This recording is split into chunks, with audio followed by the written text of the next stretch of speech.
Praise Lord. ദൈവത്തിൻ്റെ പരിശുദ്ധമായ നാമം വാഴ്ത്തപ്പെടുമാറാകട്ടെ. അനുഗ്രഹിക്കപ്പെട്ട ഈ നല്ല സമയത്തിന് ഓർത്ത് ദൈവത്തെ സ്തുതിക്കുകയാണ്. ക്രൈസ്റ്റ് ബ്ലസ്സസ് എന്ന യൂട്യൂബ് ചാനലിലൂടെ വീണ്ടും രണ്ടാമത്തെ സാക്ഷിയിലേക്ക് പ്രവേശിപ്പാൻ സ്വർഗത്തിലെ ദൈവം അവസരങ്ങൾ ഒരുക്കിയ വിധങ്ങളെ ഓർത്ത് ദൈവത്തെ സ്തുതിക്കുകയാണ്. കഴിഞ്ഞ ദിവസങ്ങളിൽ പറഞ്ഞ സാക്ഷ്യത്തിൻ്റെ ബാക്കി ഭാഗങ്ങളിലേക്ക് പ്രവേശിപ്പാൻ ദൈവനാമത്തിൽ ശരണപ്പെടുകയാണ്. കഴിഞ്ഞ ദിവസങ്ങളിൽ നിങ്ങൾ കേട്ടതുപോലെ കേൾക്കാത്തവർക്ക് വേണ്ടി ഒന്നും കൂടെ ഞാനൊരു മുഖവരയായി പറഞ്ഞ് ബാക്കി ഭാഗങ്ങളിലേക്ക് പ്രവേശിപ്പാൻ ദൈവനാമത്തിൽ ശരണപ്പെടുകയാണ്. എൻ്റെ പേര് പ്രശാന്ത് എന്നാണ്. തിരുവനന്തപുരം മെഡിക്കൽ കോളേജിൻ്റെ ഭാഗത്താണ് താമസിക്കുന്നത്. എൻ്റെ ജനന സ്ഥലമെന്ന് പറയുന്നത് നമുക്കറിയാം, തിരുവനന്തപുരം ഏകദേശം 11.5 ഏക്കർ സ്ഥിതി ചെയ്യുന്ന ചെങ്കച്ചുള്ള എന്ന് പറയുന്ന ഒരു കോളേജിലാണ് ഞാൻ ജനിച്ചു വളർത്തപ്പെടുവാൻ ഇടയായിത്തീർന്നത്. ഒരു കാലഘട്ടത്ത് മദ്യത്തിൻ്റെയും മയക്കുമരുന്നിൻ്റെയും അടിമത്തം ജീവിതം നയിച്ചു. അനവധി കേസുകളിൽ പോലീസുകാർ എന്നെ അറസ്റ്റ് ചെയ്തു. 2011 നടന്ന ഒരു കൊലപാതക കേസിനോട് ബന്ധപ്പെട്ട് തിരുവനന്തപുരം പൂജപ്പുരയുടെ സ്പെഷ്യൽ ജയിലായിരിക്കുന്ന കുഞ്ചലമോട് സബ് ജയിലിൽ കിടക്കുന്ന സമയത്താണ് അവിടെ നിന്ന് കേട്ട അനുഗ്രഹിക്കപ്പെട്ട പവിത്ര സുവിശേഷമാണ് എൻ്റെ ജീവിതത്തിൻ്റെ ചരിത്രം മാറ്റുവാനിടയായിത്തീർന്നത്. കഴിഞ്ഞ ദിവസങ്ങളിൽ ഞാൻ പറഞ്ഞതുപോലെ ഇന്ന് ഞാൻ ആവർത്തിക്കുവാൻ ആഗ്രഹിക്കുന്നത് കോടതി മുറിയിലെ അത്ഭുതമാണ്. പ്രാർത്ഥിക്കുന്നവർ, വിശ്വസിക്കുന്നവർ ഏത് സാഹചര്യത്തിലും ഇറങ്ങി വന്ന് വിടുതലയ്ക്കുന്ന ഒരു യേശുവിനെ ഞാൻ പരിചയപ്പെടുത്തുവാൻ ഞാൻ ആഗ്രഹിക്കുകയാണ് എൻ്റെ സാക്ഷികളിലൂടെ. ദൈവം എല്ലാവരെയും ഐശ്വര്യമായിട്ട് സഹായിക്കുകയും അനുഗ്രഹിക്കുകയും ചെയ്യട്ടെ. കഴിഞ്ഞ ദിവസങ്ങളിൽ ഞാൻ പറഞ്ഞു നിർത്തിയ ഭാഗമെന്ന് പറയുന്നത് പാവപ്പെട്ട 2 അപ്പച്ചന്മാർ തന്ന പുതിയ നിയമം എന്ന് എഴുതിയ പുസ്തകം അത് വായിച്ചു തുടങ്ങിയ ഞാൻ കർത്താവ് യേശു ക്രിസ്തുവിൽ പരിപൂർണമായി വിശ്വസിക്കുകയും പിന്നീട് ഞാനൊരു തീരുമാനമെടുത്തു, ഇനി പുറലോകം കാണുവാൻ ദൈവം അവസരം ഒരുക്കുകയാണെങ്കിൽ ഞാൻ കർത്താവിൻ്റെ ഒരു സാക്ഷിയായി നിൽക്കും, കർത്താവിൻ്റെ വേല ചെയ്യും. ആ ഭാഗം വരെയാണ് ഞാൻ പറഞ്ഞു നിർത്തിയത്. ഇനി ബാക്കി ഭാഗത്തിൽ ഞാൻ പ്രവേശിക്കുകയാണ്. ഞാൻ അങ്ങനെ ജയിലിനകത്ത് കിടക്കുന്ന സമയത്താണ് എനിക്ക് ജാമ്യം ലഭിക്കുവാൻ ഇടയായിത്തീർന്നത്. ജാമ്യം ലഭിക്കുന്ന സമയത്ത് ഒരു കണ്ടീഷൻ ബെയിൽ വെക്കുവാൻ ഇടയായിത്തീർന്നു. കണ്ടീഷൻ ബെയിൽ എന്ന് പറയുന്നത് എനിക്ക് എൻ്റെ സ്വന്തം ദേശത്തേക്ക് പോകുവാൻ സാധിക്കത്തില്ല. അതുപോലെ തന്നെ എല്ലാ ചൊവ്വാഴ്ചയും 10 മണിയാകുമ്പോൾ സെക്രട്ടേറിയറ്റിൻ്റെ അടുക്കലുള്ള കൺട്രോൾ റൂമിലേക്ക് വന്ന് അവിടുത്തെ പോലീസ് സ്റ്റേഷനിൽ വന്ന് ഒപ്പിടണമെന്നുള്ള ഒരു കണ്ടീഷൻ ബെയിലും വെച്ചു. അങ്ങനെ ഞാൻ മറ്റൊരു സ്ഥലത്ത് ഞാൻ ഒളിവിൽ പാർക്കുവാൻ ഇടയായിത്തീർന്നു. എന്ത് ചെയ്യണമെന്ന് എനിക്ക് അറിയത്തില്ല. എനിക്ക് ആ സമയങ്ങളിൽ കർത്താവിനെ വളരെയധികം അറിയണമെന്നുള്ളൊരു ആഗ്രഹം എൻ്റെ ഹൃദയത്തിനകത്തുണ്ടായി. പക്ഷേ ഏത് ചർച്ചിൽ പോകണം അല്ലെങ്കിൽ ഏത് പാസ്റ്റർമാരെ കാണണം എന്നുള്ളൊരു ധാരണയും ഇല്ലാത്ത ഒരു സമയം എൻ്റെ ജീവിതത്തിനകത്തുണ്ടായിരുന്നു. അങ്ങനെ ഇരിക്കുന്ന സമയത്താണ് ഞാൻ ഒളിവിൽ പാർത്തിരുന്ന മറ്റൊരു ഭവനത്തിൽ ഒരു അനുഗ്രഹിക്കപ്പെട്ട അഭിഷേക്ത ദേവദാസൻ അവിടെ കടന്നു വരുവാൻ ഇടയായിത്തീർന്നു. വരുന്ന സമയത്ത് എൻ്റെ ബന്ധുവും അതുപോലെ തന്നെ എൻ്റെ കുടുംബക്കാരായിരിക്കുന്ന ഒരു ഭവനത്തിലാണ് ആ ദേവദാസൻ കടന്നു വരുവാൻ ഇടയായിത്തീർന്നത്. ഞാൻ യാദൃശ്യമായിട്ട് ഞാൻ അവിടെ കടന്നു പോകുവാൻ ഇടയായിത്തീർന്നു. ആ ദേവദാസൻ എനിക്ക് വേണ്ടി പ്രാർത്ഥിക്കുകയും ഞാൻ പരസ്യമായി രഹസ്യമായി ചെയ്ത പാപങ്ങളെ അദ്ദേഹം പ്രവചിക്കുവാൻ വേണ്ടി തുടങ്ങി. എന്നിട്ട് പ്രാർത്ഥിച്ചനന്തരം അദ്ദേഹം പോകുന്ന സമയത്ത് എന്നോടൊരു ചോദ്യം ചോദിച്ചു, മോനെ, മറ്റൊരു സഭകളിലും പോകുന്നില്ലെങ്കിൽ ഇന്ന സ്ഥലത്തൊരു സഭയുണ്ട്, അവിടെ കടന്നു വരുവാൻ വേണ്ടി പറഞ്ഞു. എൻ്റെ ഹൃദയത്തിനകത്ത് ഭയങ്കര ഒരു സന്തോഷം ഉണ്ടാകുവാൻ ഇടയായിത്തീർന്നു. അങ്ങനെ ഞാൻ ആ സഭയിലേക്ക് ഞാൻ കടന്നു പോകുവാൻ ഇടയായിത്തീർന്നു. അങ്ങനെ ആ സഭ വളരെയധികം എന്നെ സന്തോഷത്തോടു കൂടി എന്നെ ഏറ്റെടുത്തു. എൻ്റെ ബൈബിൾ കോളേജ് പഠനത്തിന് വേണ്ടിയിട്ടെല്ലാം അവർ തന്നെയാണ് കാര്യങ്ങൾ ഒരുക്കിയത്. ആദ്യമായിട്ട് ഞാൻ ഇവിടെ ഫെയ്ത്ത് ബൈബിൾ കോളേജ് എന്ന് പറയുന്ന റാന്നിയിലുള്ള ബാബു ജോർജ് സാറിൻ്റെ ബൈബിൾ കോളേജ് പഠനം പൂർത്തീകരിപ്പാൻ സ്വർഗത്തിലെ ദൈവം എനിക്ക് അവസരങ്ങൾ ഒരുക്കി. വളരെ ശക്തമായിട്ടുള്ള ദൈവ സാന്നിധ്യമൊക്കെയും ആ ബൈബിൾ കോളേജിനകത്ത് വെച്ച് ഞാൻ അനുഭവിക്കുവാൻ ഇടയായിത്തീർന്നു. അവിടെ ഒത്തിരി ദൈവദാസന്മാരുടെ മക്കൾ അവിടെ വന്ന് പഠിക്കുവാൻ ഇടയായിത്തീർന്നു. അവരുടെ മുമ്പിൽ ഒന്നും അറിഞ്ഞുകൂടാത്തവരായി ഞാൻ അവിടെ കടന്നു ചെല്ലുവാൻ ഇടയായിത്തീർന്നു. യേശുവിനെ അറിയാം, പക്ഷേ യേശു ക്രിസ്തുവിനെ കുറിച്ച് ചോദിച്ചു കഴിഞ്ഞാൽ യാതൊന്നും എനിക്കറിയത്തില്ല. എങ്കിലും അവിടെയൊക്കെയും കർത്താവിൻ്റെ ബലത്തോടു കൂടി നടത്തി. ഞാൻ എൻ്റെ ഫുൾ ടൈം എല്ലാം ഞാൻ ലൈബ്രറിയിൽ ഞാൻ ചെലവഴിക്കുവാൻ ഇടയായിത്തീർന്നു. കാരണം ബൈബിളുമായിട്ട് ഒരു ബന്ധം ഞാൻ അവിടെ ഉണ്ടാക്കിയെടുക്കുവാൻ ഇടയായിത്തീർന്നു. അത് കഴിഞ്ഞതിന് ശേഷം യൂത്ത് വിത്ത് മിഷൻ എന്ന് പറയുന്ന അനുഗ്രഹിക്കപ്പെട്ട വൈവാം എന്ന് പറയുന്ന ഒരു ഇന്റർനാഷണൽ ബൈബിൾ കോളേജ് പഠനം പൂർത്തീകരിപ്പാൻ സ്വർഗത്തിലെ ദൈവം സഹായിച്ചു. അനന്തരം 2.5 വർഷം വരെയും അതിൻ്റെ പ്രവർത്തനത്തോട് ബന്ധപ്പെട്ടായിരുന്നു. അത് കഴിഞ്ഞതിന് ശേഷം ചർച്ചുകോടിൻ്റെ അനുഗ്രഹിക്കപ്പെട്ട ഒരു ബൈബിൾ കോളേജ് പഠനം പൂർത്തീകരിപ്പാൻ സ്വർഗത്തിലെ ദൈവം സഹായിച്ചു. യേശു പാതാധികം എന്ന് പറയുന്ന അനുഗ്രഹിക്കപ്പെട്ട ബൈബിൾ കോളേജ് പഠനം പൂർത്തീകരിപ്പാൻ സ്വർഗത്തിലെ ദൈവം സഹായിച്ചു. എനിക്കും എൻ്റെ വൈഫിനും തന്നെ അനുഗ്രഹിക്കപ്പെട്ട ഹെബ്രോണിൻ്റെ IPCയുടെ അനുഗ്രഹിക്കപ്പെട്ട ഒരു ബൈബിൾ കോളേജ് പഠനം പൂർത്തീകരിപ്പാൻ സ്വർഗത്തിലെ ദൈവം സഹായിച്ചു. ഇനി ഞാൻ എൻ്റെ ഭാഗത്തിലേക്ക് ഞാൻ വരികയാണ്. കോടതി മുറിയിലെ അത്ഭുതം അത് പറയുന്നതിന് മുമ്പായിട്ട് തന്നെ ഞാൻ ഒറ്റ വാക്കിൽ യൗവനക്കാർ കാണുന്നുണ്ടെങ്കിൽ അവർക്ക് വേണ്ടി ഞാൻ ഒരു സാക്ഷ്യങ്ങൾ ഞാൻ പറയാൻ വേണ്ടി ഞാൻ ആഗ്രഹിക്കുകയാണ്. ഞാൻ ആദ്യമായിട്ട് സഭാ ചാർജിൽ ഇരിക്കുന്നത് പുനലൂർ ഇളമ്പൽ എന്ന് പറയുന്ന ഒരു സ്ഥലത്താണ്. അവിടെ 2.5 വർഷം വരെയും ദൈവ കൃപയാൽ സഭാ ചാർജിൽ ഇരിക്കുവാൻ ഇടയായി തീർന്നു. പക്ഷെ സഭാ ചാർജിൽ ഇരിക്കുന്ന സമയത്ത് ഒരു പ്രഷർ ഉണ്ടായി. എനിക്ക് വിവാഹം കഴിക്കണം എന്നുള്ളൊരു ഭയങ്കര ഒരു പ്രഷർ പാസ്റ്റർമാരുടെ ഇടയിൽ നിന്നും ഉണ്ടായി. ഞാൻ പറഞ്ഞു എനിക്ക് വിവാഹം കഴിക്കാൻ പറ്റത്തില്ല, കാരണം എൻ്റെ കേസ് കിടക്കുന്നത് കൊണ്ട് ഒരിക്കലും എനിക്ക് ഒരു പെങ്കൊച്ചിനെയും ഒരു കുടുംബവും കെട്ടിച്ചേരത്തില്ല എന്നുള്ള ഒരു പ്രഖ്യാപനം ഞാൻ നടത്തി. പക്ഷേ എങ്കിലും അവരുടെ നിർബന്ധമുണ്ടായിരുന്നു. അവർ തന്നെ പറഞ്ഞു ഞങ്ങൾ 1-2 കുടുംബങ്ങൾ ഞങ്ങൾ നോക്കട്ടെ എന്ന് പറഞ്ഞു. എന്നാൽ ഒരു ദിവസം ഒരു ദൈവദാസൻ പറഞ്ഞു നമുക്ക് ഇന്ന കൊട്ടാരക്കരയിൽ ഒരു പെങ്കൊച്ചിനെ കാണാൻ പോകാമെന്ന് പറയുവാൻ ഇടയായി തീർന്നു. ഞാനും പറഞ്ഞു ഞാൻ ഒറ്റൊരു ഡിമാൻഡ് മാത്രമേ വെച്ചുള്ളൂ, നിങ്ങൾ ചെല്ലുന്ന സമയത്ത് എൻ്റെ കാര്യം മുഴുവനും ആ കുടുംബത്തെ അറിയിക്കണമെന്ന് പറയുവാൻ ഇടയായി തീർന്നു. അങ്ങനെ ഞാൻ ആദ്യമായിട്ട് ഒരു പെങ്കൊച്ചിനെ കാണാൻ വേണ്ടി കടന്നുപോയി. പെങ്കൊച്ച് ചായ കൊണ്ടുവന്നു, ഞാനും ചായ കുടിച്ചു, അങ്ങോട്ടും ഇങ്ങോട്ടും സംസാരിച്ചു, അങ്ങോട്ടും ഇങ്ങോട്ടും ഇഷ്ടപ്പെട്ടു. കാര്യങ്ങളെല്ലാം കേട്ടപ്പോൾ ആ കുടുംബം എന്നോട് ആത്മാർത്ഥത പറഞ്ഞു ഞങ്ങൾക്ക് താല്പര്യമില്ല എന്ന്. കാരണം എൻ്റെ വിഷയത്തിന് ആർക്കും കൈതരാൻ സാധിക്കത്തില്ല. അങ്ങനെ ഇരിക്കുന്ന സമയത്താണ് എൻ്റെ ചേച്ചി ഒരു വിവാഹാലോചന പറഞ്ഞു. ഞാൻ പറഞ്ഞു നടക്കത്തില്ല, കാരണം എൻ്റെ കേസിൻ്റെ കാര്യങ്ങളൊക്കെ അറിഞ്ഞു കഴിഞ്ഞാൽ ആ കുടുംബം ഒരിക്കലും അവരെന്നെ ഏക്കത്തില്ല. പക്ഷേ എൻ്റെ വിഷയത്തിന് ഒരു പ്രവാചകന് മാത്രമേ കൈതരാൻ സാധിക്കത്തുള്ളൂ. അനുഗ്രഹിക്കപ്പെട്ട പ്രവാചകനായിരിക്കുന്ന കർത്താവിൻ്റെ അഭിഷേക്തൻ ക്ലെമന്റ് ജോസ് അവർകൾ ആ ദൈവദാസനും കുടുംബത്തോട് ഈ ഒരു വിഷയം എൻ്റെ ചേച്ചി അവതരിപ്പിക്കുവാൻ ഇടയായി തീർന്നു. അവർ പറഞ്ഞ ഒറ്റ വാക്കാണ് ഞങ്ങൾ പ്രാർത്ഥിക്കട്ടെ. അവർ പ്രാർത്ഥിച്ചു, അനുകൂലമായിട്ടൊരു ദൈവശബ്ദം അവർ കേട്ടു. അങ്ങനെ എനിക്ക് അനുഗ്രഹിക്കപ്പെട്ടൊരു കുടുംബജീവിതം ഉണ്ടായി. 7 വയസ്സ് പ്രായമുള്ള ഒരു പെൺകുഞ്ഞ് എനിക്കുന്നുണ്ട്. എങ്കിലും എൻ്റെ ഹൃദയത്തിനകത്ത് ഏറ്റവും അധികം ഞാൻ ഭാരപ്പെട്ടിരുന്ന ഒരു വിഷയമായിരുന്നു ഈ കേസിന്റെ വിധി എന്തായി തീരും. ഞാൻ ഒരു വിഷയത്തിന് വേണ്ടി മാത്രം പ്രാർത്ഥിച്ചത് ഏകദേശം 9.5 വർഷമാണ് ഈ ഒരു വിഷയത്തിന് വേണ്ടി ഞാൻ മാത്രം പ്രാർത്ഥിച്ചത്. ഞാൻ ആത്മാവിൽ പറയാം, വർഷകാലം കൊണ്ട് പ്രാർത്ഥിക്കുന്ന ഏതെങ്കിലും വ്യക്തികൾ എൻ്റെ ഈ ശബ്ദം കേൾക്കുന്നുണ്ടെങ്കിൽ ഈ സാക്ഷ്യം നിങ്ങളെ ബലപ്പെടുത്തുവാൻ ഇടയായി തീരും. കാരണം സ്വർഗത്തിലെ ദൈവം അത്ഭുതം ചെയ്യുന്ന ഒരു ദൈവമാണെന്ന് ഈ സാക്ഷ്യത്തിലൂടെ ഹാലിൽ ഞാൻ തെളിയിക്കാൻ ഞാൻ ആഗ്രഹിക്കുകയാണ്. 9.5 വർഷം കൊണ്ട് പ്രാർത്ഥിച്ചത് നിസ്സാരപ്പെട്ട പ്രാർത്ഥനയല്ല. ആദ്യം 40 ഉപവസിക്കും, രണ്ടാമത് 21 എടുക്കും, പിന്നെ 7 എടുക്കും, 3 എടുക്കും, ഇങ്ങനെ റൊട്ടേറ്റ് ചെയ്ത് ഓരോ ഉപവാസം കഴിയുമ്പോൾ ചില ദിവസങ്ങളിൽ ഇരുന്ന് ഭക്ഷണം കഴിക്കും, വീണ്ടും ഞാൻ ഉപവസിക്കും. അങ്ങനെ എൻ്റെ ജീവിതം കൊണ്ടുപോയിക്കൊണ്ടിരിക്കുന്ന സമയത്ത് 2019 നവംബർ മാസം എൻ്റെ കേസിന്റെ ട്രയൽ ആരംഭിക്കുവാൻ വേണ്ടി തുടങ്ങി. അതിൻ്റെ കാര്യങ്ങളൊക്കെ വന്നപ്പോൾ എനിക്ക് വളരെയധികം എൻ്റെ ഹൃദയത്തിനകത്ത് വീണ്ടും എൻ്റെ ഹൃദയത്തിനകത്ത് ഭയം വന്നു, ഭയവും ഭാരവും വന്നു. കാരണം എന്താണ്, ഞാൻ എൻ്റെ കുഞ്ഞിനെ കണ്ടപ്പോൾ ഇനി എനിക്ക് ജയിലിൽ പോകാൻ താല്പര്യമില്ല, കാരണം അവരുടെ ജീവിതം എന്തായി തീരും എന്നുള്ളൊക്കെ ഹൃദയത്തിനകത്ത് വളരെയധികം ചിന്ത എന്നെ ഭരിക്കുവാൻ ഇടയായി തീർന്നു. എങ്കിലും പ്രാർത്ഥന കേൾക്കുന്ന ഒരു ദൈവമുണ്ട്.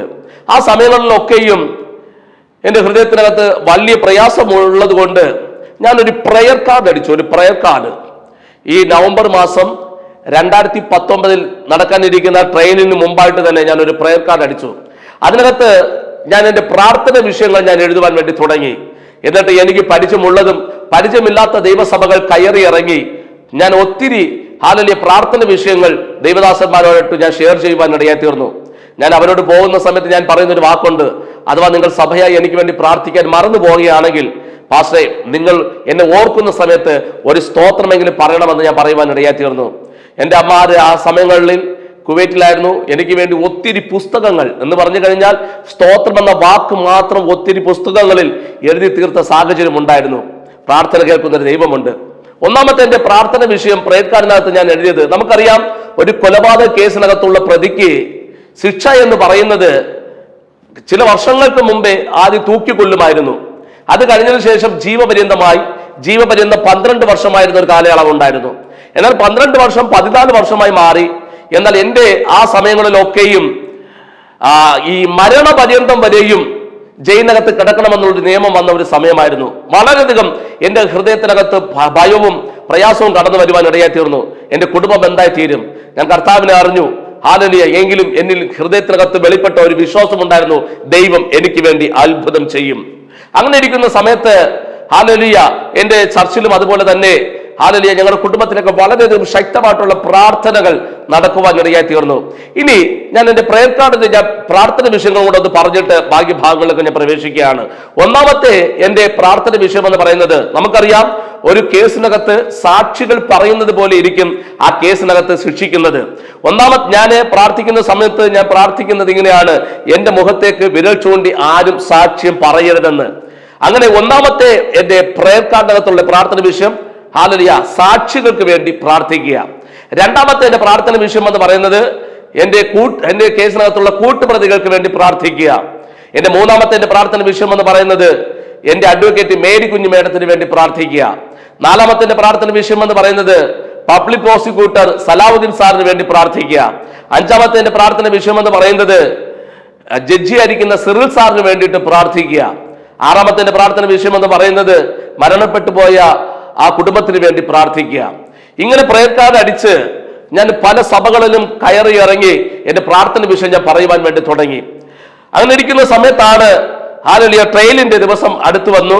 ഞാൻ മീറ്റിങ്ങിന് എങ്ങനെയാണ് പോകുന്നത് അതുപോലെ ഒരു വെള്ള ഷർട്ടും കറുത്ത പാൻറ്റെല്ലാം ഇട്ട് ഇൻഷർട്ടൊക്കെ ചെയ്ത് ഞാൻ എൻ്റെ ബൈബിൾ എടുത്തിട്ട് ഞാൻ പോകുവാൻ ഇടയായി തീർന്നു. നമുക്കറിയാം കോടതി ടൈം എന്ന് പറയുന്നത് 11 മണിയാണ്. പക്ഷേ എൻ്റെ കേസിന്റെ സാക്ഷി വിചാരണ നടക്കുന്ന സമയം ജഡ്ജി ഇട്ട ടൈം എന്ന് പറയുന്നത് 9:30 മണിയായിരുന്നു. കാരണം ഈ വലിയൊരു കേസ് ആയതുകൊണ്ട് 9:30 മണി മുതലായിരുന്നു ഞങ്ങളുടെ കേസിന്റെ വിചാരണ വെക്കുവാൻ ഇടയായി തീർന്നത്. ഞാൻ വളരെയധികം സന്തോഷത്തോടെ എന്ന് പറഞ്ഞു കഴിഞ്ഞാൽ എനിക്കൊരു ഉറപ്പുണ്ട്, പഴയതുപോലെയല്ല. കഴിഞ്ഞ നാളുകളിൽ യേശു എൻ്റെ കൂടെ ഇല്ലായിരുന്നു, ഇപ്പോൾ എനിക്കൊരു ധൈര്യം ഉറപ്പുണ്ട്, എൻ്റെ കൂടെ യേശുവുണ്ട്. അങ്ങനെ ഞാൻ കോടതിയിലേക്ക് പോകുന്ന സമയത്ത് ഞാൻ അന്യഭാഷ പറഞ്ഞുകൊണ്ടാണ് ഹല്ലേലൂയ ഞാൻ ഈ യാത്ര ചെയ്യുന്നതൊക്കെയും. ആ സമയങ്ങളിലൊക്കെയും വാതോടാതെ ഞാൻ അന്യഭാഷ പറഞ്ഞുകൊണ്ട് നടക്കും. അങ്ങനെ ഞാൻ കോടതിയിലേക്ക് വരുന്ന സമയത്ത്, ഞാൻ കോടതിയുടെ തിരുവനന്തപുരത്തുള്ള വഞ്ചൂരിലുള്ള കോടതിയിലേക്ക് ഞാൻ വരുന്ന സമയത്ത്, ഞാൻ ആ വരാന്തയിലൂടെ നടന്നു പോകുന്ന സമയത്ത് എൻ്റെ എതിരെ വരുന്നവരെല്ലാം എന്നെ നോക്കിയിട്ട് സാർ ഗുഡ് മോർണിംഗ്, സാർ നമസ്കാരം, ഇങ്ങനെയൊക്കെ ഓരോ വ്യക്തികൾ എന്നെ നോക്കി പറയുക. ഞാൻ വിചാരിച്ചു ഈ കൊലപാതക പ്രതിക്ക് ഇത്രയും വലിയ ബഹുമാനമാണോ? പിന്നീട് എനിക്കൊരു കാര്യം മനസ്സിലായത്, ഞാൻ ഹല്ലേലൂയ ഒരു പ്രാർത്ഥനയിരിക്കുന്ന സമയത്ത് ഒരു കർത്താവിന്റെ അഭിഷേക്ത ദേവദാസൻ എന്റെ തലയിൽ കൈവച്ച് ഒരു പ്രവചനം പറഞ്ഞിട്ടുണ്ടായിരുന്നു: ഞാൻ നിന്നെ ആള് മാറിയവനെ പോലെ ആക്കി മാറ്റും. സ്വർഗം എനിക്ക് വേണ്ടി അത്ഭുതം ചെയ്യുവാൻ ഇടയായി തീർന്നു. Praise the Lord, hallelujah. അങ്ങനെ ഞാൻ ഈ കോടതി വരാന്തയിലൂടെ നടന്ന്, എൻ്റെ കേസ് സെഷൻസ് കോടതിയിലാണ്, സെക്കൻഡിലാണ് അന്ന് കേസ് നടക്കുന്നത്. ആ സമയത്ത് ഞാൻ നിൽക്കുന്ന സമയത്ത് എൻ്റെ കൂട്ടുപ്രതികളെല്ലാം അവിടെ നിൽക്കുന്ന ഒരു കാഴ്ച കണ്ടു. ഞാൻ അടുക്കൽ ചെന്നിട്ട് ഞാൻ കൂട്ടുപ്രതികളോട് ചോദിച്ചു, എല്ലാവരും സന്തോഷമായിട്ടിരിക്കും സുഖമായിട്ടിരിക്കുന്നു ചോദിച്ചപ്പോൾ എന്നോട് ആ കേസിനകത്ത് ഉണ്ടായിരുന്ന ഒരു പ്രതി എന്നോട് ചോദിച്ച ചോദ്യമാണ്: പ്രശാന്ത്, നിനക്ക് പേടിയില്ലയോ, നിനക്ക് ഭയമില്ലയോ എന്ന് ചോദിച്ചു. ഞാൻ പറഞ്ഞു, ഞാൻ എന്തിനു ഭയക്കണം, എനിക്ക് വേണ്ടി യേശു ഉണ്ടെന്ന് പറഞ്ഞു. Praise the Lord. അങ്ങനെ അവരെല്ലാം മിണ്ടാതെ നിന്നു. ജഡ്ജി വന്നു. അത് ആദ്യം ഞങ്ങളുടെ അഡ്വക്കേറ്റുമാർ വന്നു, പബ്ലിക് പ്രോസിക്യൂട്ടർ വന്നു, ജഡ്ജി വന്നു, കേസ് വിളിക്കാൻ തുടങ്ങി. രണ്ടുപേർ ആദ്യം അകത്തോട്ട് കയറി, ഞാൻ അതിന്റെ പുറകിൽ ഓടിച്ചെന്ന് കയറി പ്രതികൂട്ടിനകത്ത്. രണ്ടുപേർ വീണ്ടും കയറി. എന്ന് പറഞ്ഞു കഴിഞ്ഞാൽ രണ്ടുപേർ അപ്പുറത്തും രണ്ടുപേർ ഇപ്പുറത്തും, ഞാൻ നടുക്ക് ഇങ്ങനെ നിൽക്കുകയാണ്. ഞങ്ങൾ ഈ കേസിനകത്ത് ടോട്ടൽ 6 പ്രതികളായിരുന്നു.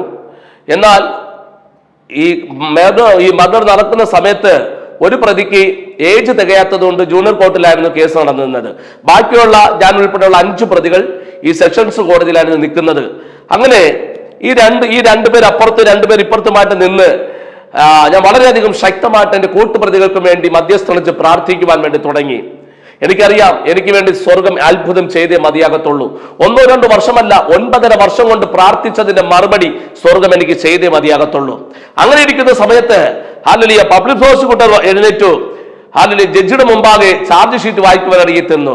2011 നടന്ന മാർച്ച് മാസം നടന്ന കൊലപാതക കേസിനകത്ത് നിൽക്കുന്ന പ്രതികളെല്ലാം ചെയ്ത കുറ്റങ്ങളെ കുറിച്ച് വായിച്ചു. അനന്തരം ഒന്നാമത്തെ സാക്ഷിയെ വിചാരണയ്ക്ക് വേണ്ടി അകത്തോട്ട് കയറ്റിയതിനു ശേഷം ഈ പബ്ലിക് പ്രോസിക്യൂട്ടർ ഒന്നാമത്തെ സാക്ഷിയോട് പറഞ്ഞു, ഈ കണ്ടാൽ അറിയാവുന്ന പ്രതികളൊക്കെ എന്തൊക്കെ ചെയ്തെന്ന് പറയാൻ പറഞ്ഞു. ഇനി എന്റെ ഭാഷയിൽ ഞാൻ പറഞ്ഞു വിട്ട് പോവുകയാണ്.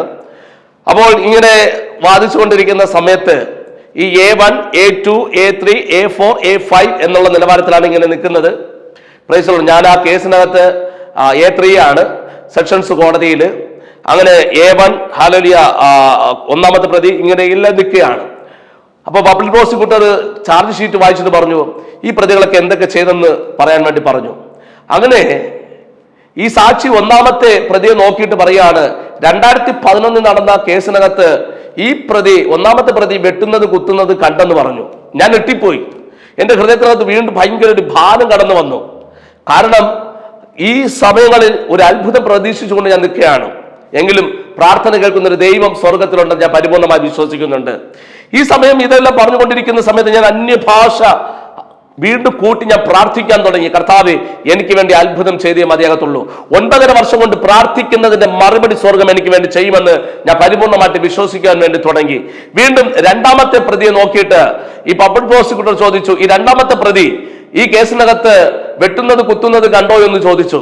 ഉടൻ തന്നെ ഈ രണ്ടാമത്തെ പ്രതിയെ നോക്കിയിട്ട് ഒന്നാമത്തെ സാക്ഷി പറഞ്ഞു, ഈ കേസിനകത്ത് ആ പ്രതിയും വെട്ടുന്നതും കുത്തുന്നതൊക്കെ കണ്ടു. Praise the Lord, hallelujah. വീണ്ടും ഞാൻ അന്യഭാഷ പറഞ്ഞ് പ്രാർത്ഥിച്ചുകൊണ്ട് നിൽക്കുകയാണ്. കാരണം എനിക്കറിയാം, ഹല്ലേലൂയ, കഴിഞ്ഞ നാളുകളെ പോലെയല്ല, സ്വർഗത്തിലെ ദൈവം എനിക്ക് വേണ്ടി ഒരു അത്ഭുതം ചെയ്തേ മകത്തുള്ളൂ. കാരണം 9.5 വർഷം കൊണ്ട് പ്രാർത്ഥിച്ചതിന്റെ മറുപടി സ്വർഗം എനിക്ക് വേണ്ടി ചെയ്യുമെന്ന് ഞാൻ പരിപൂർണമായി വിശ്വസിക്കുന്നു. ഹല്ലേലൂയ. എന്റെ പ്രയർ കാർഡിനകത്തുള്ള ഒന്നാമത്തെ എന്റെ പ്രാർത്ഥന വിഷയമെന്ന് പറയുന്നത് എന്റെ മുഖത്തേക്ക് നോക്കി വിരൽ ചൂണ്ടി സാക്ഷി പറയരുതെന്നാണ്. ഹല്ലേലൂയ. അങ്ങനെ ഒന്നാമത്തെ, ഹല്ലേലൂയ, ഈ സാക്ഷി എന്നെ ചൂണ്ടിക്കാണിച്ചിട്ട് പറഞ്ഞു, ഈ കേസിനകത്ത് പ്രശാന്ത് എന്ന് പറയുന്ന വ്യക്തി ഈ കേസിനകത്ത് വെട്ടുന്നത് കുത്തുന്നത് കണ്ടോ എന്ന് ചോദിച്ചു. ഉടൻ തന്നെ ഈ ഒന്നാമത്തെ സാക്ഷി എന്നെ പെട്ടെന്ന് സൂക്ഷിച്ചു നോക്കിയതിന് ശേഷം, ഹല്ലേലൂയ, അദ്ദേഹം ജഡ്ജി മുമ്പാകെ പറഞ്ഞത് ഇങ്ങനെയാണ്, ഈ കേസിനകത്ത് പ്രശാന്ത് എന്ന് പറയുന്ന പ്രതി വെട്ടുന്നത് കുത്തുന്നതും ഞാൻ കണ്ടു. ഞാൻ ഞെട്ടിപ്പോയി. കാരണം 9.5 വർഷം കൊണ്ട് പ്രാർത്ഥിച്ചതിന്റെ മറുപടി ഹല്ലേലൂയ നെഗറ്റീവ് എന്നായിട്ട് വന്നപ്പോൾ എന്റെ ഹൃദയത്തിനകത്ത് ഭയങ്കര ഒരു വലിയ ഭാരം കടന്നു വന്നു. ഞാൻ അവിടെ നിന്ന് കരയാൻ തുടങ്ങി. അതുവരേക്കും ഹല്ലേലൂയ തല ഉയർത്തി നിന്ന എന്റെ തല കുനിഞ്ഞു. എന്റെ കൂട്ടുപ്രതികളൊക്കെ എന്നെ ഒരു പുച്ഛത്തോടൊരു നോട്ടം നോക്കി.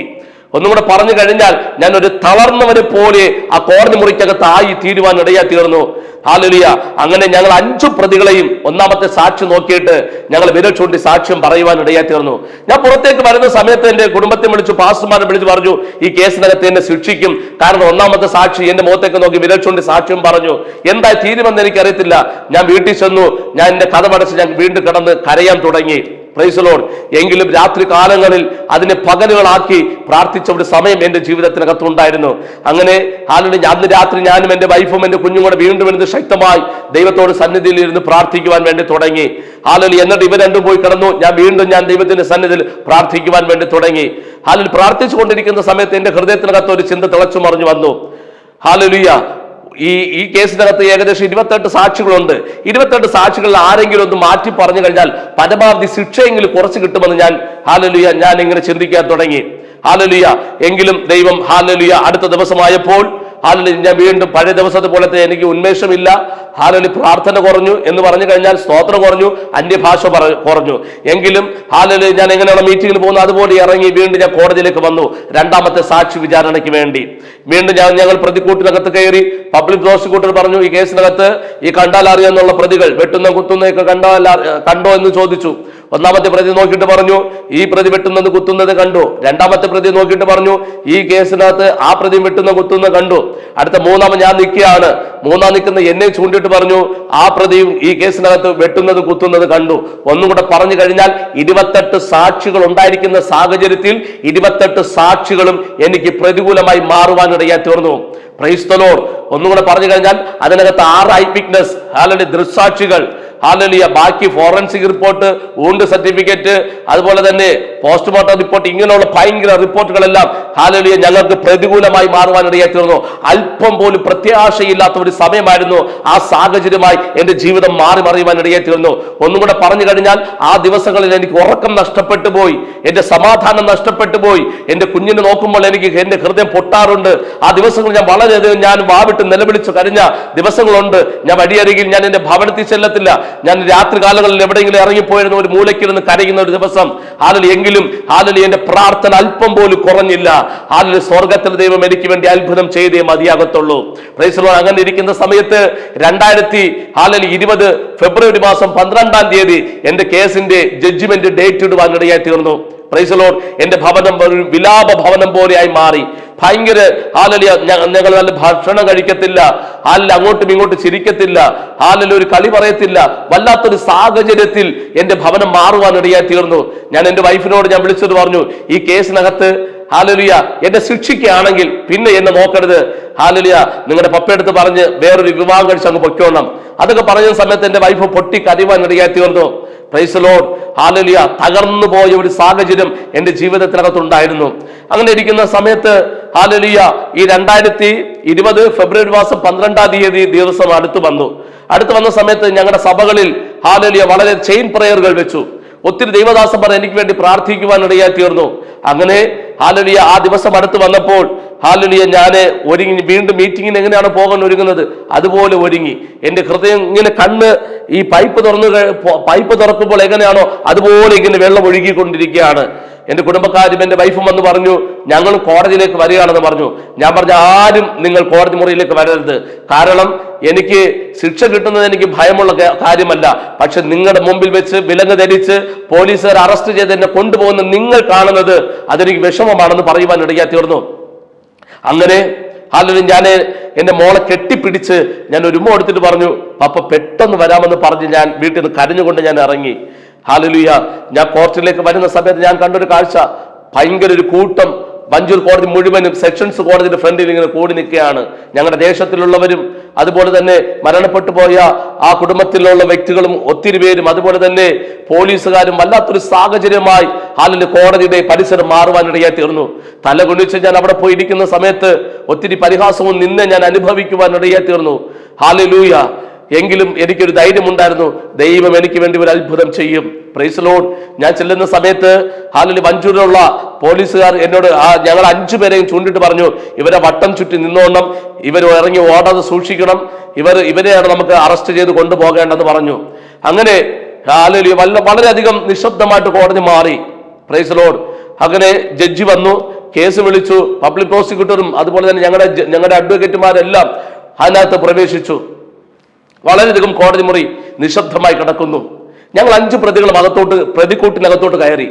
ഉടൻ തന്നെ ജഡ്ജി പറഞ്ഞു അല്ലെങ്കിൽ പ്രതിക്കൂട്ടിൽ നിന്ന് നിങ്ങൾ പുറത്തേക്ക് വരാൻ വേണ്ടി പറഞ്ഞു. പുറത്തേക്ക് വന്നിട്ട് ജഡ്ജി ഇവിടെയാണ് നിൽക്കുന്നതെങ്കിൽ ഏകദേശം 50 മീറ്ററിന്റെ അപ്പുറത്തായിട്ട് A1, A2, A3, A4, A5 ഇങ്ങനെ വരിയായിട്ട് നിൽക്കാൻ വേണ്ടി പറഞ്ഞു. ഹാലലിയ. തളർന്ന ഒരു മനുഷ്യനായി കണ്ണുനീരോടെ ഞാൻ ഹാലലിയ വരിയിൽ ഞാൻ വന്ന് നിൽക്കുകയാണ്. ഉടൻ തന്നെ ജഡ്ജി ഹാലലിയ കേസിനകത്ത് ഹാലലിയ ഞങ്ങൾക്ക് വേണ്ടി ജഡ്ജ്മെന്റ് പേപ്പർ വായിക്കുവാൻ വേണ്ടി തുടങ്ങി.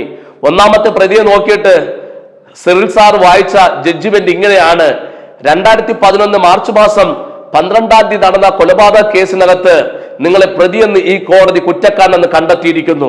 എന്നിട്ട് ഈ പ്രതിയോട് ചോദിച്ചു ശിക്ഷയെക്കുറിച്ച് വല്ലതും പറയാനുണ്ടോ ചോദിച്ചു. ഉടൻ തന്നെ ഇദ്ദേഹം പറഞ്ഞു എനിക്ക് ഭാര്യയും മക്കളുമുണ്ട്, അപ്പനും അമ്മയുണ്ട്, ഞാൻ വാഹനം ഓടിച്ചിട്ടാണ് എന്റെ കുടുംബത്തെ നോക്കുന്നത്, ഈ കോടതി എനിക്ക് പരമാവധി ശിക്ഷ കുറച്ചു തരണം. ഉടൻ തന്നെ ജഡ്ജ്മെന്റ് പേപ്പറിനകത്ത് എന്തോ എഴുതിയതിനു ശേഷം അദ്ദേഹത്തിന് വേണ്ടി ആ ഒന്നാമത്തെ പ്രതിക്ക് വേണ്ടി ജഡ്ജ്മെന്റ് വായിച്ചത് ഇങ്ങനെയാണ്: ഇത്രയും വർഷത്തേക്ക് ഈ കോടതി നിന്നെ ശിക്ഷിക്കുന്നു. ഇത് പറയുന്ന സമയത്ത് ഞാൻ എട്ടിപ്പോയി. എന്റെ ഹൃദയത്തിനകത്ത് ഭയങ്കര ഒരു പ്രയാസം കടന്നു വന്നു. അങ്ങനെ ഞാൻ നെട്ടലോടുകൂടി ഞാൻ കാത്തിരിക്കുകയാണ്. അപ്പോൾ രണ്ടാമത്തെ പ്രതി വിളിച്ചിട്ട് പറഞ്ഞു ജഡ്ജി ഹാലലിയ അടുത്ത ജഡ്ജ്മെന്റ് പേപ്പർ വായിച്ചത് ഇങ്ങനെയാണ്: 2011 നടന്ന കേസിനകത്ത് 324 വകുപ്പ് പ്രകാരം നിങ്ങളെ ഈ കോടതി കുറ്റക്കാരനെന്ന് കണ്ടെത്തിയിരിക്കുന്നു. ശിക്ഷയെക്കുറിച്ച് വല്ലതും പറയാനുണ്ടോ ചോദിച്ചു. ഉടൻ തന്നെ അദ്ദേഹം പറഞ്ഞു എനിക്ക് ഭാര്യയും ഒരു കുഞ്ഞുമുണ്ട്, മാതാവുമുണ്ട്, അപ്പൻ മരണപ്പെട്ടു പോയി, ഞാൻ കൂലിപ്പണി എടുത്തിട്ടാണ് കുടുംബത്തെ നോക്കുന്നത്, ഈ കോടതി പരമാവധി ശിക്ഷ കുറച്ചു തരണം. ഉടൻ തന്നെ ഹാലലിയ അദ്ദേഹം എന്തൊക്കെ എഴുതിയതിനു ശേഷം ഈ കോടതി നിന്നെ ഇത്രയും വർഷത്തേക്ക് ശിക്ഷിക്കുന്നു പറഞ്ഞ് മാറ്റി നിർത്തി. ഇത് പറഞ്ഞുകൊണ്ടിരിക്കുന്ന സമയത്ത് ഹാലലിയ നിറകണ്ണോടുകൂടി കരഞ്ഞുകൊണ്ട് നിൽക്കുന്ന ഞാൻ പെട്ടെന്ന് ഹാലലിയ ഒരു ദൈവശബ്ദം കേൾക്കുകയാണ്. എന്റെ ഹൃദയത്തിനകത്ത് ദൈവത്തിന്റെ പരിശുദ്ധാത്മാവ് ഹാലലിയ ഒരു വചനം കൊണ്ടിട്ടു. ഹാലലിയ അതുവരേക്ക് തളർന്നു നിൽക്കുന്ന ഞാൻ പെട്ടെന്ന് ദൈവത്തിന്റെ പരിശുദ്ധാത്മാവിനോട് പറഞ്ഞു, നിന്റെ ഹൃദയത്തിനകത്ത് ഇപ്പോൾ കാണിച്ചിരിക്കുന്ന വചനം ജഡ്ജിയുടെ മുമ്പാകെ പറയണം. നടക്കുന്ന കാര്യമല്ല. കേരള ചരിത്രത്തിനകത്ത് ആർക്കും ജഡ്ജിയോട് ഈ ഹാലലി സമയത്ത് സംസാരിക്കാൻ കഴിയത്തില്ല. പക്ഷേ മാനസിക നില ഹാലലി തെറ്റുന്നത് പോലത്തെ ഒരു അവസ്ഥയായിരുന്നു, എല്ലാം നഷ്ടപ്പെട്ടു പോകുന്ന ഒരു അവസ്ഥയായിരുന്നു. എങ്കിലും ദൈവത്തിന്റെ പരിശുദ്ധാത്മാവ് എന്റെ ഹൃദയത്തിനകത്ത് ആ വചനം കൊണ്ടിട്ട് എന്നെ ബലപ്പെടുത്തുവാൻ ഇടയായി തീർന്നു. എന്നിട്ട് കോടതിയുടെ അന്തരീക്ഷം ഒന്നും നോക്കാതെ ദൈവാത്മാവ് എന്നോട് പറഞ്ഞ സങ്കീർത്തനം 121-ാം സങ്കീർത്തനമാണ് ഞാൻ ജഡ്ജിയുടെ മുഖത്തേക്ക് നോക്കി പറയാൻ തുടങ്ങിയത്. ഞാൻ എന്റെ കണ്ണ് പർവ്വതങ്ങളിലേക്ക് ഉയർത്തുന്നു, എനിക്ക് സഹായം എവിടെ നിന്ന് വരും? എന്റെ സഹായം ആകാശത്തെയും ഭൂമിയും ഉണ്ടാക്കിയ യഹോവയുടെ പക്കലിൽ നിന്ന് വരുന്നു. ഇത് പറഞ്ഞുകൊണ്ടിരിക്കുന്ന സമയത്ത് എന്റെ അഡ്വക്കേറ്റ് മേരിക്കുഞ്ഞ് മേഡം പ്രശാന്ത് മിണ്ടാ നിൽക്കാൻ പറഞ്ഞു. അവിടെ ഉണ്ടെന്ന് പോലീസുകാരെല്ലാം പറഞ്ഞു മിണ്ടാ നിൽക്കാൻ പറഞ്ഞു. ഉടൻ തന്നെ ജഡ്ജി എന്റെ മുഖത്തേക്ക് ഒരു നോട്ടം. അതിൽ നോക്കിയതിനു ശേഷം അദ്ദേഹം ജഡ്ജിമെന്റ് പേപ്പറിൽ എന്തോ എഴുതിയതിനു ശേഷം അദ്ദേഹം എനിക്ക് വേണ്ടി ജഡ്ജിമെന്റ് പേപ്പർ വായിച്ചത് ഇങ്ങനെയാണ്. ഹല്ലേലൂയ. 2011 മാർച്ച് മാസം 12-ാം തീയതി നടന്ന കൊലപാതക കേസിനകത്ത് പ്രശാന്ത് മുതൽ ബാക്കി പ്രതികളെ ഈ കോടതി വെറുതെ വിടുന്നു. Praise the Lord. Hallelujah. Hallelujah. ഒരു അത്ഭുതം ഞാൻ അവിടെ കാണുവാനിടയായി തീർന്നു. കാരണം നമുക്കറിയാം 1 തുടങ്ങിയ 3 അല്ലെങ്കിൽ 6 വരെ അവസാനിക്കേണ്ട ആ ശിക്ഷാവിധി ഹല്ലേലൂയ സ്വർഗം എനിക്ക് വേണ്ടി നീതിയോടെ അതിനകത്ത് വിധിക്കുവാൻ വേണ്ടി തുടങ്ങി. നീതിക്ക് വേണ്ടിയല്ല ഞാൻ പ്രാർത്ഥിച്ചത്, ദൈവത്തിന്റെ കരുണയ്ക്ക് വേണ്ടിയാണ്. Praise the Lord. ഇത് പറഞ്ഞ ഉടൻ തന്നെ ഞാൻ ആ ഹല്ലേലൂയ കോടതി മുറിക്കകത്ത് നിന്ന് വാവിട്ട് നിലവിളിക്കുവാൻ വേണ്ടി തുടങ്ങി, കരയാൻ തുടങ്ങി. Praise the Lord. കരഞ്ഞുകൊണ്ട് ഞാൻ എന്ത് ചെയ്തെന്ന് പറയുമ്പോൾ പിന്നെ നമുക്ക് ഈ ശിക്ഷിച്ച കഴിഞ്ഞാൽ അതിനകത്ത് നിൽക്കാൻ പാടില്ല. ഞാൻ ഉടൻ തന്നെ വാവിട്ട് നിലവിളിച്ച് ഞാൻ അവസാനം കരഞ്ഞുകൊണ്ട് ഞാൻ അതിനകത്ത് നിന്ന് ഇറങ്ങി ഓടി വരുന്ന കണ്ടിട്ട് എന്നെ വട്ടം ചുറ്റി നിന്ന പോലീസുകാരെല്ലാം പെട്ടെന്ന് ഇങ്ങനെ മാറി തരുവാനിടയായി തീർന്നു. ഞാൻ പുറത്തേക്ക് ഇറങ്ങി സ്വർഗത്തിലേക്ക് 2 കരമുയർത്തി ഞാൻ പറഞ്ഞു, മാനവും മഹത്വവും പുകഴ്ചയും ബഹുമാനവും എല്ലാം എന്റെ യേശുപ്പച്ചനെന്ന് പറയുവാനിടയായി തീർന്നു. എന്നിട്ട് എന്റെ ഫോൺ എടുത്തു, ഞാൻ എന്റെ കുടുംബത്തെ വിളിക്കുവാനിടയായി തീർന്നു, എന്റെ വൈഫിനെ ഞാൻ വിളിക്കുവാനിടയായി തീർന്നു. ഞാൻ പറഞ്ഞു, വൈഫ് ഫോൺ എടുക്കുന്ന സമയത്ത് ഞാൻ ഫസ്റ്റ് പറഞ്ഞത് ഇങ്ങനെയാണ്, യേശു എനിക്ക് വേണ്ടി അത്ഭുതം ചെയ്തിരിക്കുന്നു. ഉടൻ തന്നെ തിരിച്ചെന്റെ വൈഫ് ഇങ്ങോട്ട് പറഞ്ഞത് ഇങ്ങനെയാണ്, അച്ചായ ഞങ്ങൾ കോടതിയിൽ തന്നെ ഉണ്ട്. ഞാൻ ചോദിച്ചു, നിങ്ങൾ കോടതിയിലോ? കാരണം ഞാൻ കോടതിയിൽ വരരുതെന്നാണ് ഞാൻ അവരോട് പറഞ്ഞത്. പക്ഷെ അവർക്ക് സമാധാനം നഷ്ടപ്പെട്ടു. അതുകൊണ്ട് അവരെന്ത് ചെയ്തെന്നറിയുമോ, കോടതിയുടെ വളപ്പിൽ കാരണകത്തിരുന്ന് എനിക്ക് വേണ്ടി മധ്യസ്ഥ അടച്ച് പ്രാർത്ഥിച്ചുകൊണ്ടിരിക്കുകയായിരുന്നു. Praise the Lord. ഞാൻ പറഞ്ഞു, എവിടെയാ നിൽക്കുന്നത്? അവർ പറഞ്ഞു, ഇന്ന സൈഡിലുണ്ടെന്ന് പറഞ്ഞു. ഞാൻ എന്റെ വാഹനം എടുക്കാതെ അവരടികിലേക്ക് ഞാൻ ഓടി ചെല്ലുവാനിടയായി തീർന്നു. ഓടിച്ചെല്ലുന്ന സമയത്ത് കാറിൽ നിന്ന് ഞാൻ കാണുന്ന ഒരു കാഴ്ച, അവരെല്ലാം കരഞ്ഞു താളുന്ന കണ്ണുകളോട് കൂടി പുറത്തേക്ക് ഇറങ്ങി വന്ന് ദൈവത്തിന് മഹത്വപ്പെടുത്തുന്ന ഒരു കാഴ്ച കാണുവാനിടയായി തീർന്നു. Praise the Lord. ഇതിനകത്തോട് ഞാൻ ഒരു കാര്യം വിളിച്ചു പറയട്ടെ, നിനക്ക് വിരോധമായി എത്ര വലിയ രേഖകൾ എഴുതിയാലും ആ രേഖകളെ തിരുത്തി എഴുതുവാൻ കഴിവുള്ള ഒരു ദൈവമുണ്ട്. ആ ദൈവത്തിന്റെ പേരാണ് യേശു കർത്താവ്. വിശ്വസിക്കുന്നവർക്ക് ആമേൻ പറയുവാൻ കഴിയുമോ? ഞാൻ ആത്മാവിൽ വിളിച്ചു പറയാം, എവിടെയൊക്കെ അവസാനിക്കേണ്ട എന്റെ ജീവിതത്തെ സ്വർഗം പണിയുവാൻ വേണ്ടി തുടങ്ങി. ഒരു പുതിയ തുടക്കമാക്കി എന്നെ മാറ്റി മറിച്ച ഒരു കോടതി വിധിയായി അത് മാറുവാനിടയായി തീർന്നു. പ്രതികൂലത്തിന്റെ നടുവിലും പ്രതിസന്ധിയുടെ നടുവിലും ഇറങ്ങി വന്ന് അത്ഭുതം ചെയ്യുന്ന ഒരേ ഒരു ദൈവം മാത്രമേ ഉള്ളൂ. അത് ഞങ്ങൾ വിശ്വസിക്കുന്ന യേശുവാണ്. Praise the Lord. ഹല്ലേലൂയ. കോടതി ചരിത്രത്തിനകത്ത് ഒറ്റൊരു വചനം കൊണ്ട് സകലത്തിനെ പൊളിക്കുവാൻ സാധിച്ചിട്ടുണ്ടെങ്കിൽ ഞാൻ ആത്മാവിൽ വിളിച്ചു പറയാം, നമ്മുടെ ഹൃദയങ്ങളിൽ ചലിക്കുന്ന ദൈവവചന ശബ്ദം ഹല്ലേലൂയ ചില പ്രതികൂലങ്ങളെ പൊളിക്കും, ചില പ്രതിസന്ധികളെ തകർത്തു മാറ്റി അത്ഭുതകരമാകുന്ന ദൈവപ്രവൃത്തി കാണുവാൻ തക്കവണ്ണം നമ്മുടെ ദൈവം ശക്തീകരിപ്പാനിടയായി തീരും. ഒറ്റൊരു പദം കൂടെ ഞാൻ പറയട്ടെ. Praise the Lord. ഹല്ലേലൂയ. ഞങ്ങൾ ചെന്നത് നേരെ ഹല്ലേലൂയ നല്ലൊരു ഹോട്ടൽ മുറിയിൽ പോയി നല്ലൊരു ഭക്ഷണം കഴിച്ചു. എന്നിട്ട് ഞങ്ങൾ രാത്രി പ്രാർത്ഥനയ്ക്ക് വേണ്ടി ഞങ്ങൾ ഇരിക്കുവാനിടയായി തീർന്നു. പ്രാർത്ഥനയ്ക്ക് ഇരിക്കുന്ന സമയത്ത് ഭയങ്കരമായിട്ട് ഞങ്ങൾ പാടി ആരാധിച്ച അനന്തരം ഹല്ലേലൂയ എന്റെ വൈഫും എന്റെ കുഞ്ഞും വീണ്ടും പോയി കിടന്നുറങ്ങി. ഞാൻ വീണ്ടും ദൈവത്തോട് നന്ദി പറയുവാൻ വേണ്ടി ഇരുന്നു. Praise the Lord. ഒറ്റൊരു പദം പറയാം, ഞാൻ ഇരിക്കുന്ന സമയത്ത് വീണ്ടും എന്റെ ഹൃദയത്തിനകത്ത് വീണ്ടും ഒരു ചിന്ത തിളച്ചു മറിഞ്ഞു വന്നു. ഞാൻ 9.5 വർഷം കൊണ്ട് പ്രാർത്ഥിച്ച ഒരു പ്രാർത്ഥന വിഷയം ഉണ്ടായിരുന്നു. ഈ കേസിനകത്ത് എന്റെ മുഖത്തേക്ക് നോക്കി വിരൽ ചൂണ്ടി സാക്ഷ്യം പറയരുത്. Praise the Lord. ഞാൻ കർത്താവിനോട് ഞാൻ ഇത് സിമ്പിളായിട്ട് ഞാൻ ചോദിക്കാൻ തുടങ്ങി, കർത്താവേ ഹല്ലേലൂയ എന്റെ ഒന്നാമത്തെ പ്രാർത്ഥന വിഷയം ഞാൻ 9.5 വർഷം കൊണ്ട് പ്രാർത്ഥിച്ചത് എന്റെ മുഖത്തേക്ക് നോക്കി വിരൽ ചൂണ്ടി സാക്ഷ്യം പറയരുതെന്നല്ലയോ? ഹല്ലേലൂയ. കർത്താവ് എന്നോട് ഇടപെടാൻ വേണ്ടി തുടങ്ങിയത് ഇങ്ങനെയാണ്, ഹല്ലേലൂയ നിനക്ക് ഈ കേസിനകത്ത് 28 സാക്ഷികളെ പ്രതികൂലമാക്കിയത് എന്റെ കരം തന്നെയാണ്. Praise the Lord. ഞാൻ ഞെട്ടിപ്പോയി. കർത്താവ് എന്തിന്? കർത്താവ് എന്നോട് പറയാൻ വേണ്ടി തുടങ്ങി, ഒരു പക്ഷേ ഇത്രയും സാക്ഷികളിൽ ഒരാളെങ്കിലും നിനക്ക് അനുകൂലമായി പറഞ്ഞിരുന്നുവെങ്കിൽ ചിലപ്പോൾ ഈ കേസിനകത്ത് നിന്നെ വെറുതെ വിടും. നാളെ ഒരു സമയം അവരുടെ മുമ്പിൽ നീ തലകുനിച്ച് നിൽക്കേണ്ടി വരും. എന്റെ മഹത്വം വിട്ടുകൊടുക്കാൻ ഞാൻ ആരെയും അനുവദിക്കത്തില്ല. ഒന്നും കൂടെ പറഞ്ഞു കഴിഞ്ഞാൽ, പ്രതികൂലത്തിന്റെ നടുവിലും ഇറങ്ങി വന്ന് അത്ഭുതം ചെയ്യുന്ന ഒരു യേശുവുണ്ട്. അത്ഭുതകരമാവുന്ന ദൈവപ്രവൃത്തികൾ ദൈവത്തിന്റെ മഹത്വം നിന്റെ മേൽ വെളിപ്പെടണമെങ്കിൽ, നിന്റെ വിഷയം എത്ര വലിയ കഠിനമാണെങ്കിലും ആ കഠിനമായ വിഷയത്തിനകത്ത് നിന്നെ തകർത്തു കളയുവാൻ ദൈവം ഹല്ലേലൂയ നിന്നെ അനുവദിക്കത്തില്ല. കാരണം എന്താണ്? എബ്രായ ബാലന്മാരുടെ നടുവിൽ തീച്ചോടെ നടുവിൽ ഇറങ്ങി വന്ന് അല്ലെങ്കിൽ അവരുടെ രോമത്തിൽ പോലും തീയുടെ അംശം തൊടാൻ കഴിയാത്ത വിധത്തിൽ ദൈവിക പ്രൊട്ടക്ഷൻ വെളിപ്പെട്ടിട്ടുണ്ടെങ്കിൽ ഞാൻ ആത്മാവിൽ വിളിച്ചു പറയുന്നു, ഈ സാക്ഷികളിലൂടെ നിങ്ങളുടെ സാഹചര്യങ്ങൾ വലിയ പ്രതികൂലമായിരിക്കാം, എങ്കിലും ആ പ്രതികൂലത്തിന്റെ നടുവിൽ നിങ്ങൾ പ്രാർത്ഥിക്കാൻ തുടങ്ങിയാൽ, ആ പ്രതികൂലത്തിന്റെ നടുവിൽ ദൈവത്തെ നിങ്ങൾ ആരാധിക്കാൻ തുടങ്ങിക്കഴിഞ്ഞാൽ, അവിടെ അത്ഭുതകരമാകുന്ന മഹത്വകരമാകുന്ന ദൈവിക വിടുതലുകൾ നിങ്ങൾ അനുഭവിപ്പാൻ ഇടയായി തീരും. സ്തോത്രം പറയാമോ? എന്റെ വാക്കുകൾക്ക് ഞാൻ വിരാമം കുറിക്കുവാൻ ദൈവനാമത്തിൽ ശരണപ്പെടുകയാണ്. 9.5 വർഷം കൊണ്ട് പ്രാർത്ഥിച്ചതിന്റെ മറുപടി സ്വർഗത്തിലെ ദൈവം കോടതി മുറിക്കകത്ത് അത്ഭുതകരമായി ചെയ്തിട്ടുണ്ടെങ്കിൽ, ഏത് വലിയ പ്രതികൂലത്തിന്റെ പ്രതിസന്ധിയുടെ നടുവിൽ നിൽക്കുന്നവരാണെങ്കിലും ആ പ്രതികൂലത്തെ നിങ്ങളുടെ മുമ്പിൽ ചവിട്ടുപടിയാക്കി മാറ്റി ആ പ്രതികൂലത്തെ ചവിട്ടി മെതിച്ച് ഓടുവാനുള്ള ദൈവശക്തി നിങ്ങളുടെ മേൽ സ്വർഗം കൈമാറുവാൻ ഇടയായി തീരും. വിശ്വസിക്കുന്ന രാമയെ പറയുവാൻ കഴിയുമോ? എന്റെ വാക്കുകൾക്ക് ഞാൻ ഇവിടെ വിരാമം കുറിക്കുകയാണ്. അത്ഭുതം ചെയ്യുന്ന യേശുവുണ്ട്. ദൈവത്തിന്റെ മഹത്വം നിങ്ങളുടെ മേൽ വെളിപ്പെടണമെങ്കിൽ ആ ക്രിസ്തുവിലേക്ക് നോക്കാം. അവങ്കലിലേക്ക് നോക്കിയവർ പ്രകാശിതരായി അവരുടെ മുഖം ലജ്ജിച്ചു പോയിട്ടില്ല. ലജ്ജിക്കുവാൻ ദൈവം അനുവദിക്കത്തില്ല. ഏത് വലിയ പ്രതിസന്ധികളെയും പൊളിക്കുന്ന ദൈവശക്തി നിങ്ങളുടെ മേൽ വെളിപ്പെടും. ദൈവം ഈ സാക്ഷികളാൽ നിങ്ങൾ അനുഗ്രഹിക്കണമെന്ന് ഒറ്റ വാക്കിൽ ഞാൻ ആശംസിച്ചുകൊണ്ട് എന്റെ വാക്കുകൾക്ക് വിരാമം കുറിക്കുന്നു. God bless you.